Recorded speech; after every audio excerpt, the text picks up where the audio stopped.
اللہ نے کہا اگر کسی سے گناہ ہو جاتا ہے فوراً عذاب نہیں آئے گا, توبہ کا اس کو موقع دیا جائے گا. تو اس کا مطلب رحمت غصے پہ غالب ہے کہ نہیں ہے؟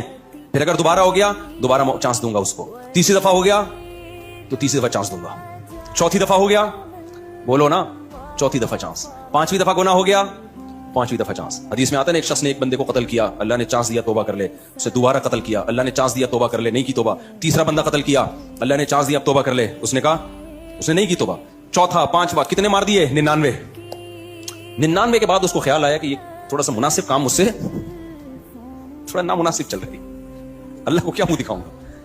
ایسا نہ ہو کہ آپ میں سے بھی کوئی کہہ کہ چلو کرتے رہو آخر میں توبہ کریں گے.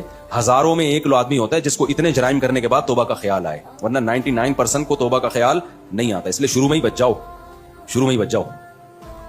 گناہ کر کے توبہ بڑا مشکل کام ہے, گناہ سے بچنا آسان ہے, کر کے توبہ کرنا مشکل ہے کیونکہ لت پڑ جاتی ہے اس گناہ کی. دیکھو جو شراب نہیں پیتے بچے ہوئے ہیں, آسان ہے نا, پی کے چھوڑنا آسان ہے مشکل ہے. تو 99 کے بعد اس کو خیال آیا, پھر 100 مار دیے, پھر خیال آیا. تو یہ اللہ کی رحمت ہے, 100 کے بعد جب توبہ کی ہے تو اللہ نے 100 کے 100 قتل معاف کر دی. تو رحمت غصے پہ غالب ہے یا نہیں ہے؟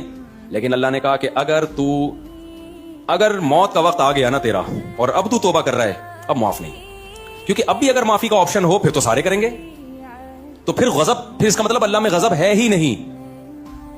تو اللہ نے ایک شک جو لکھی تھی وہ یہ نہیں لکھی تھی کہ میں ہمیشہ رحم ہی کروں گا, غصہ نہیں کروں گا. اس میں غصے کا تذکرہ تھا, لیکن کہا کہ رحمت غصے پر غالب رہے گی. تو اب اگر کوئی موت کے وقت توبہ کرتا ہے, کیونکہ موت کے وقت تو عالم برزخ نظر آنا شروع ہو جاتا ہے, فرشتے اور عذاب آنکھوں سے دیکھنا شروع کر دیتا ہے. دیکھنے کے بعد تو فرعون بھی مان لے آیا تھا بھائی, ہزاروں بچوں کا قاتل 20 دفعہ سمجھایا گیا, موسیٰ کلیم اللہ کو بھیجا گیا, اتنے بڑے پیغمبر کو معجزے دکھائے گئے, سب کچھ, اس کی کھوپڑی میں بات نہیں آئی. بتایا گیا اب بھی توبہ کر لے. آخری چانس دیا گیا کہ بھائی سمندر میں راستے بن رہے ہیں پانی میں, کیسا معجزہ, بنی اسرائیل وہاں سے گزر رہے ہیں, سمندر پھٹ گیا ان کے لیے, کتنا بڑا معجزہ دیکھا نا. وہاں بھی اگر توبہ کر لیتا تو اللہ معاف کر دیتا. کتنا بڑا اللہ نے اس کو آپشن دیا. اس کا وقت کو پھر بھی خیال نہیں آیا, اپنی فوجیں لے کے اسی راستوں میں اتر گیا جو کس کے لیے بنے تھے, بنی اسرائیل کے لیے. ابے بھائی یہ تو اس کے لیے اللہ نے تمہارے سامنے بنائے ہیں, ورنہ پانی ایسے کہاں پھٹتا ہے. دماغ کیا ہو گیا تھا خراب, اترا ہے اور پانی اللہ نے جوڑ دیا. یہ نہیں سدھرے گا. جیسے میں 4 شادیوں پہ بیان نہیں چھوڑوں گا نا, تو ہم تو غلط بات پہ تو نہیں اڑے ہوئے نا, صحیح بات پہ اڑے ہوئے. لیکن فرعون کس پہ اڑ گیا تھا؟ غلط پہ. تو فرشتوں نے بول دیا یہ نہیں سدھرے گا, یہ نہیں. اور واقعی جو برے لوگ ہوتے ہیں ایک حد تک جانے کے بعد پھر ان میں سدھرنے کا چانس ختم. اللہ تو توبہ کے لیے ہر وقت تیار بیٹھا ہے, لیکن پھر بندے کا چانس ختم.